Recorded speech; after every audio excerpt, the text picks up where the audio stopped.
Sirih berlipat, sirih pinang, sirih dari Pulau Mutiara. Pemanis kata, selamat datang. Awal bismillah, pembuka bicara. Bismillahirrahmanirrahim. Assalamualaikum warahmatullahi wabarakatuh. Alhamdulillah Rabbil Alamin. Wassalatu wassalamu ala israfil anbiya wal mursalin wa ala alihi wa sahbihi ajma'in. Bersyukur kita kehadrat Allah Subhanahu wa Ta'ala dengan limpah dan kurnianya dapat sama-sama kita jayakan program kita pada hari ini, iaitu program Buah Bicara. Terlebih dahulu, bolehlah kalau kita berkenal-kenalan dengan penceramah dan ahli-ahli panel kita pada hari ini. Ya, Assalamualaikum warahmatullahi ta'ala wabarakatuh. Okey, baik. Jadi saya merupakan moderator pertama pada hari ini. Nama saya Nabil Qayyim bin Jamalulai dan saya merupakan pelajar Institut Pendidikan Guru Kampus Pulau Pinang. Okey, saya merupakan moderator kedua. Nama saya Siti Nur Aisyah-Iliani binti Muhammad Nazairi. Jadi saya pula merupakan moderator ketiga, iaitu Asma Zulfa binti Muhammad Nur Azam. Baiklah, terlebih dahulu marilah kita sama-sama mengenali penceramah kita. Jadi nama diberi Siti Nur Aina binti Haji Ahmad. Beliau merupakan seorang guru di SMK Padang Terap Kedah dan sekolah ini merupakan sekolah ketiganya dalam perkhidmatan. Sebelum ini beliau merupakan seorang guru di Sekolah Menengah Kebangsaan Raja Tun Uda dan Sekolah Menengah Kebangsaan Bukit Jambon Pulau Pinang.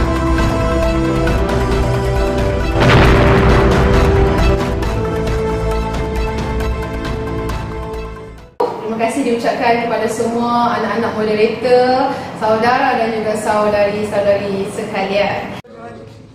Jadi terima kasih diucapkan kepada Ustazah Siti Nur Aina. Terlebih dahulu, marilah kita sama-sama berkenalan dengan penceramah dan juga ahli-ahli moderator kita. Beliau telah melanjutkan pelajaran beliau dan telah mendapat ijazah Sarjana Muda Pendidikan Islam, iaitu Meja Pendidikan Islam dan minor Bahasa Arab di Universiti Malaya. Beliau mendapat pengalaman selama 9 tahun, iaitu Pendidikan Islam, Bahasa Arab dan KKQ. Jadi jawatan semasa beliau ialah Setiausaha Panitia Pendidikan Islam Daerah Padang Terap, Ketua Panitia Bahasa Arab SMKPT, Penolong Pesuruhjaya Pengakap Daerah Padang Terap dan juga merangkap Pegawai Teknikal Ko-Akademik JPN Kedah. Tanpa melengahkan masa lagi, marilah kita beralih kepada agenda kita yang pertama, iaitu peranan Al-Quran dan As-Sunnah dalam melahirkan individu dan masyarakat yang berkualiti. Jadi, pada masa kini dapat kita lihat terdapat segelintir masyarakat yang menjadi perbualan di corong-corong radio mengenai akhlak mereka yang semakin membimbangkan. Jadi, apakah pendapat Ustazah sendiri dan bolehkah Ustazah beri pandangan mengenai masyarakat pada masa kini? InsyaAllah hari ini kita akan berkongsi tentang bagaimana peranan Al-Quran dan As-Sunnah dalam membentuk remaja ataupun generasi yang akan datang. Baik, jadi remaja ni merupakan tunggak ataupun tunjang utama dalam sesebuah negara. Dia akan menjadi satu generasi yang akan mewarisi bagaimana masyarakat di sesebuah negara. Jadi adakah remaja ini ada disebutkan dalam Al-Quran dan juga As-Sunnah? Ya, sudah pasti ada dalam Al-Quran dan As-Sunnah. Seperti mana kalau kita tengok dalam Al-Quran, semua boleh buka surah Al-Kahfi contohnya kan. Dalam surah Al-Kahfi menerangkan tentang beberapa orang pemuda. Pemuda tu maksudnya apa? Remaja lah. Mereka, apa yang mereka buat?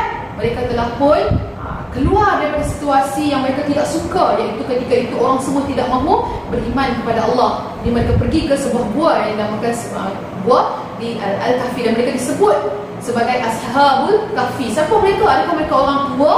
Tidak, mereka merupakan pemuda ataupun kita kata remaja.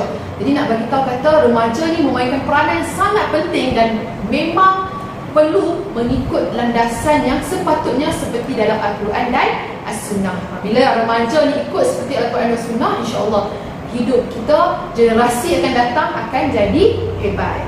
Ya. Jadi apa soalan yang ingin ditanyakan tu ya oleh adik-adik moderator yang ada di sini? Silakan Ustazah akan dengar soalan-soalannya. Okey, terima kasih atas penerangan yang jelas dan padat daripada Ustazah. Tanpa melengahkan masa, kita teruskan dengan soalan yang seterusnya. Kenapa remaja zaman sekarang mudah terpengaruh dengan masalah? Ya, terima kasih diucapkan kepada saudari atas soalan sebentar tadi. Baik, kita akan mengupas tentang apakah masalah-masalah yang kita nampak pada remaja yang ada di Malaysia, yang ada sekarang di kawasan kita, di tempat kita, di Malaysia lah khususnya. Apakah masalah yang berlaku dan mengapa masalah itu terjadi? Bagi Ustazah, masalah yang banyak sekarang yang berlaku di kalangan remaja adalah kecelaruan identiti, dan mereka mengikut kepada jati diri yang tidak mempunyai jati diri orang Islam, tetapi mereka mengikut dan mencontohi seperti mana orang-orang Barat. Jadi banyak sangat remaja kita ni terikut dengan budaya Barat. Mereka tidak mempunyai jati diri yang Islam seperti yang diajarkan oleh Nabi dan juga yang dianjurkan dalam Al-Quran. Sedangkan sebenarnya Nabi Muhammad itu diutuskan sebagai orang yang menunjukkan akhlak yang terbaik. Seperti mana hadis Nabi SAW, innama bu'istu liutammimal akhlak. Sesungguhnya aku diutuskan untuk menyempurnakan akhlak. Tapi malangnya bila anak remaja yang ada sekarang tidak mengikut seperti mana sunnah Nabi, tidak mengikut seperti mana akhlak Nabi, maka jadilah seperti sekarang. Apa yang terjadi? Lihat saja cara pakaian remaja sekarang tidaklah menonjolkan keadaan yang mana mengikut sunnah Nabi. Pakaiannya ketat, pakaiannya tidak menutup aurat dan tidak segan silu dengan keadaan tersebut. Selain daripada itu, cara percakapan mereka mengikut seperti mana budaya Barat, menyebut perkataan-perkataan lucah tanpa rasa malu nak bagi orang dengar, dan dalam masa sama malu diri sendiri. Dia tak ada malu. So budaya mana? Adakah Islam mengajar budaya tersebut? Tidak. Dalam masa yang sama, selain daripada pakaian, selain daripada percakapan, daripada segi tingkah laku mereka, dari segi sosial mereka dan hubungan sesama insan. Kalau lihat remaja sekarang ni, banyak yang terlalu terpengaruh dengan kawan-kawan yang tidak baik. Contohnya kalau kawan dia merokok, dia merokok. Kalau kawan dia bagi cabaran-cabaran yang negatif, contohnya dadah, mesti dah rasa dadah ni, mula-mula bagi free, lama-lama dia pun jadi macam orang yang dah terkhayal dan dia nak dadah tu sampailah dia jadi orang yang ketagihan. So macam mana keadaannya? Bagi Ustazah, keadaannya remaja sekarang menghadapi kerosakan yang sangat besar. Begitu juga dalam hal hubungan antara lelaki dan perempuan, tidak lagi ada adab. Mereka boleh berdua-duaan, boleh duduk dalam keadaan tanpa segan silu. Seperti mana yang kita lihat sekarang berlakunya banyak kes-kes zina dan sebagainya. Jadi perbuatan-perbuatan tersebut adalah perbuatan yang tidak baik, yang mana menyebabkan negara kita esok bila mempunyai remaja yang macam ni, generasi juga akan rosak kerana keadaan remaja yang begitu. Jadi kenapa jadi begini? Semuanya secara asas dan secara umumnya kurang didikan agama. Bila kurang didikan agama, tidak mempunyai didikan agama yang hebat dalam diri seseorang, maka itulah yang terjadi. Mereka mudah terpengaruh dengan segala budaya Barat yang ada. Kalau budaya Barat tunjuk pakaian yang macam tu, dia contohi. Cara rambut macam tu, dia contohi. Cara cakap macam tu, dia contohi. Kenapa? Seolah-olah dalam Islam tidak ada panduan, sedangkan sebenarnya dalam Al-Quran terdapat banyak ayat-ayat yang sepatutnya menjadi panduan kepada remaja. Seperti mana surah daripada nasihat Luqmanul Hakim contohnya, ada banyak yang menerangkan tentang bagaimana remaja yang boleh menjadi orang yang baik dan berguna. Sedangkan sekarang keadaannya sangat pucat kacir. Kalau kita tengok baru-baru ni di negeri Kedah sendiri ada pesta berhibur keterlaluan kan, joget-joget tak rasa malu di depan masjid pula tu. Jadi ini semua adalah satu keruntuhan akhlak yang sangat teruk. Penzinaan berlaku berleluasa, budaya couple tak rasa malu. Jadi perbuatan-perbuatan ini merupakan satu masalah yang besar dan akan memberi impak yang sangat besar kepada negara kita. Itu pandangan Ustazah tentang masalah remaja sekarang. Jadi terima kasih Ustazah atas penerangan yang amat menarik pada soalan sebelum ini. Baiklah, kita teruskan dengan soalan seterusnya, iaitu apakah kesan sikap remaja zaman sekarang yang kian membimbangkan? Ya, terima kasih anak-anak moderator. Baik, kita ulang sekali lagi ya, kesan.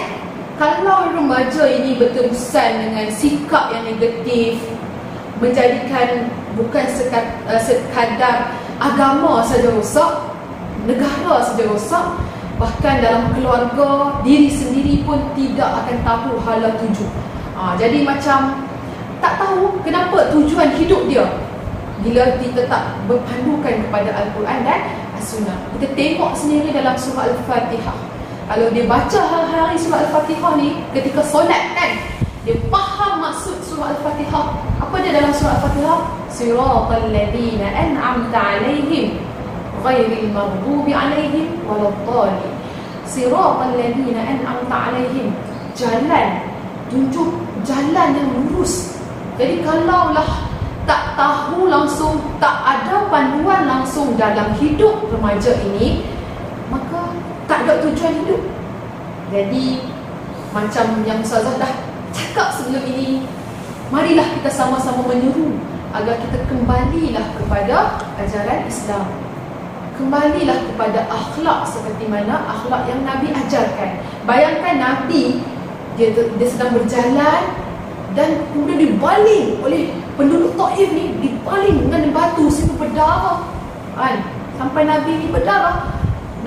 Malaikat Jibril yang melihat tu terus cakap kat Nabi apa? Izinkan aku untuk menghempakkan Jabal Uhud ke atas penduduk-penduduk Taif ni kerana mereka sangat kurang ajar. Tapi apa yang Nabi buat?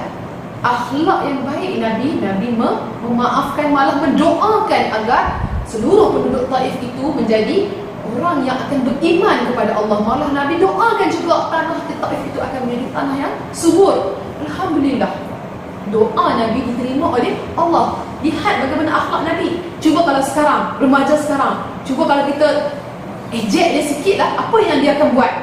Melenting, marah. Itu bukanlah akhlak yang sepatutnya. Jadi sambil menasihati kepada yang mendengar, kita menasihati juga diri sendiri. Sebab kita ni bukanlah orang yang sempurna. Maka Ustazah rasa itulah yang akhirnya daripada Ustazah, setelah Ustazah terangkan tentang masalah remaja sekarang, peruntuhan akhlak jati diri yang tiada, kemudian kita dah bagi tahu kenapa terjadi. Memang faktor utamanya hanyalah kepada kurang didikan agama dan tiada perhatian. Seperti mana yang Ustazah terangkan tadi, kita dah tahu dah apa masalah remaja kita. Jadi kenapa punca masalahnya? Kita ulang balik, kenapa punca masalahnya? Ya, punca masalah yang paling utama adalah kerana kurang didikan agama. Bila mak ayah sendiri sibuk, tak nak orang kata bagi pendidikan kepada anak-anak, menyebabkan anak-anak ni dia terumbang ambing. Sekolah memang tak hadir, lagi di rumah memang tak menunjukkan kepentingan dalam pendidikan, dan mak ayah sendiri juga menunjukkan contoh yang tidak baik. Bukan kita nak menyalahkan mak ayah sepenuh patus.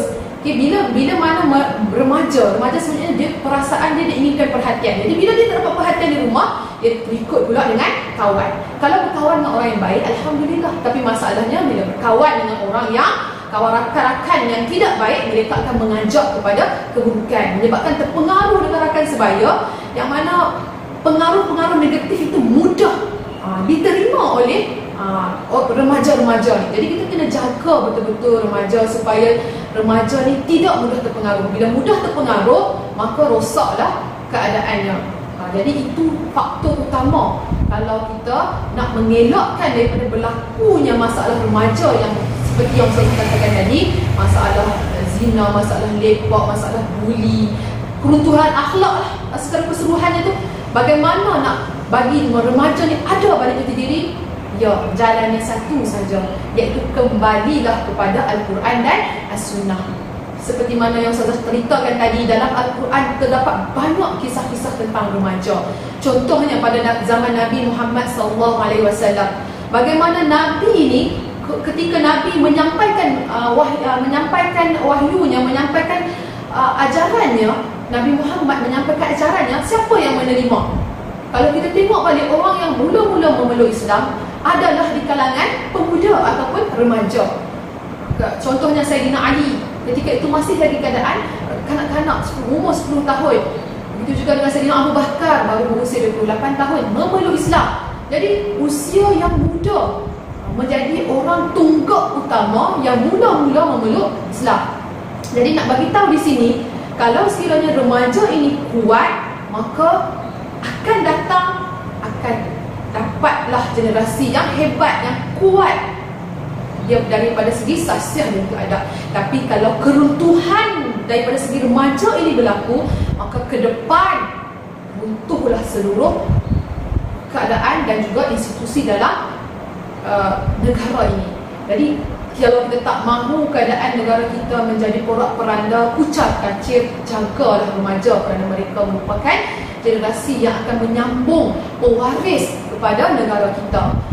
Dan begitu juga kalau daripada segi Islamnya, tanpa remaja ini, tanpa peranan mereka yang sepatutnya ada, maka dengan itu akan terhakis dan akan semakin kuranglah didikan Islam dalam diri anak-anak di masa hadapan. Jadi kita sepatutnya rasa takut kerana kita ni sepatutnya bersedia untuk menghadapi hari yang kita tak tahu bila akan berakhirnya bumi ini.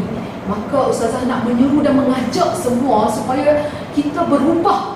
Jika anda yang mendengar ini adalah remaja, berubahlah menjadi orang yang lebih baik. Kita boleh berhibur, dalam Islam tak salah untuk berhibur, tapi ada batasannya, ada caranya. Kembalilah kepada Al-Quran dan As-Sunnah sebagai panduan, sebagai perlembagaan dalam hidup seorang Islam.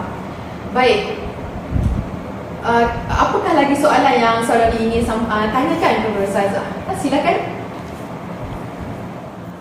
Jadi terima kasih Ustazah atas penerangan yang diberikan dan juga pendapat yang telah diberikan oleh Ustazah sebentar tadi. Jadi tanpa melengahkan masa, kita akan teruskan kepada soalan kita yang terakhir. Jadi untuk soalan kita yang terakhir, apakah langkah yang boleh diambil bagi mengatasi isu-isu tersebut? Ustazah boleh berikan pendapat Ustazah? Kita mahukan bagaimana langkah untuk mengatasinya dengan cara kita bersama-sama mengganding bahu. Kalau setakat cikgu di sekolah saja ajar, tak jadi apa. Kena ada ibu, bapa, kena ada masyarakat yang turut menegur sekiranya remaja ini melakukan kesalahan. Sebab manusia biasalah, dia akan lupa kalau dia buat salah. Kita kena tegur, masyarakat kena tegur, ibu bapa kena ambil perhatian, guru di sekolah kena berikan tumpuan sepatutnya kepada murid-murid kita di sekolah. Kan? Cukup tak 3? Tak cukup lagi. Tak cukup lagi. Kenapa tak cukup? Bayangkan penumbuk ni, mana lagi kuat, mana lagi sakit. Dengan satu macam ni ke dengan seluruh penumbuk ni? Jadi kita kena genggam. Ni baru 3. Ada apa lagi? Kerajaan. Apa yang kerajaan perlu lakukan? Penguatkuasaan undang-undang. Sekiranya berlaku di kalangan remaja masalah sosial dan sebagainya, berikan pendekatan daripada segi undang-undang supaya keadaan itu menjadi lebih baik. Dan seterusnya, masyarakat sekeliling juga memainkan peranan. Bila semua memainkan peranan, masyarakat, ibu bapa, pendidikan, keluarga dan seterusnya negara sendiri memainkan peranan, maka kita akan mewujudkan satu generasi yang sangat hebat dengan satu genggaman yang kuat. InsyaAllah negara kita akan menjadi maju dengan generasi pewaris daripada remaja yang mempunyai jati diri yang sangat kuat, insyaAllah. Terima kasih Ustazah ucapkan kepada semua moderator yang sudi menjemput Ustazah untuk berkongsi idea dan juga pandangan pada hari ini. Jadi apa segala yang kebaikan yang disampaikan pada hari ini sesungguhnya semuanya daripada Allah Subhanahu Wa Taala, dan apa kelemahan-kelemahan itu adalah daripada diri Ustazah sendiri. Apapun kita akhirnya menuju kepada Allah Subhanahu Wa Taala atas segala apa yang Allah kurniakan pada hari ini. Bersyukurlah kita kehadirat ilahi. Maka Ustazah ucapkan terima kasih sekali lagi. Semoga berjaya dalam pendidikan, menjadi guru yang cemerlang, menjadi guru yang boleh membawa kepada pelajar yang menjadi mukmin muslim yang sejati, insya-Allah. Jadi terima kasih diucapkan kepada Ustazah Siti Nuraina atas penerangan dan juga penjelasan yang jelas yang telah diberikan sebentar tadi. Jadi Saya belajar moral, Ustazah Aina dah tunjuk video-video budak-budak pendidikan Islam yang buat tentang adat tu. So after I watch that video, saya rasa macam akhlak yang orang Islam amalkan tu sangat baik. Sebenarnya mereka ni suka tolong orang lain, and then cara mereka bertutur tu sangat berhemah and all. So lepas tengok video ni, Yash pun rasa macam nak tolong orang lain juga. So saya harap pula lepas ni ada orang Islam, ada orang yang bukan Islam pun akan jadi baik dan akan menjadi berakhlak. Akhlak dalam Islam memang best